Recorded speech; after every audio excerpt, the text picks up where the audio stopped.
With us now are Sarah Chandler and Steve Meehan, two students who took part in Business on the Frontlines, a Mendoza course that sends student teams to areas affected by extreme poverty and conflict to partner with local organizations and affect change using business tactics. They were part of this year's Team Brazil.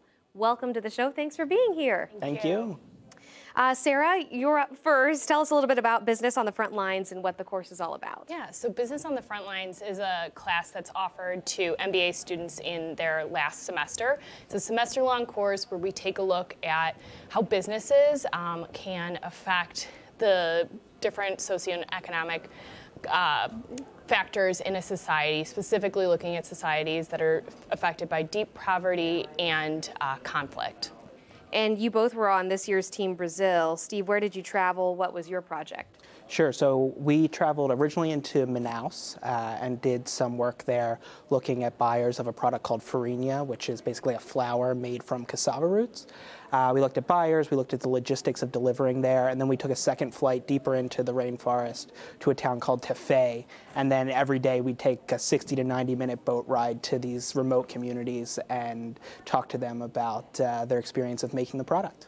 Sounds fascinating. Sarah, how did you prepare to tackle your challenge in Brazil before you left? Yeah, so for me and Steve, we definitely packed a lot of sunscreen, and as well as a lot of DEET and mosquito repellent. But we had the privilege of having one of our classmates who's actually a Brazilian native on our team, and she prepared us for any kind of the cultural differences with Brazilians. They're very warm and warm people that really wanted to get to know us first before jumping into some of the more like technical questions. So it was a little bit of a different interview style that we were used to than traditional American business.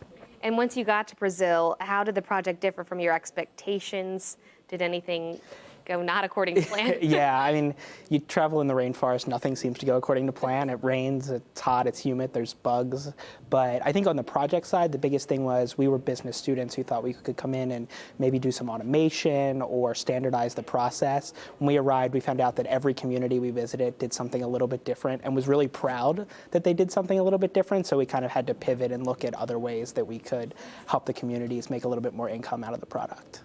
And finally, what kind of solution did your team implement? What was the impact of that? Yeah, so our solution and recommendations to our partner organization where they were very warmly received by them, and they really kind of surrounded some echoing some of the academic research around agriculture, best practices that we had found, but also some traditional working capital management principles that we suggested, as well as a lot of social impact innovations that would still hold true to honoring the artisanal production of farinha, but also maybe help kind of improve the quality of life of the people of the Amazon. Yeah. Wow. Thank you both for being here. Absolutely. Appreciate having you.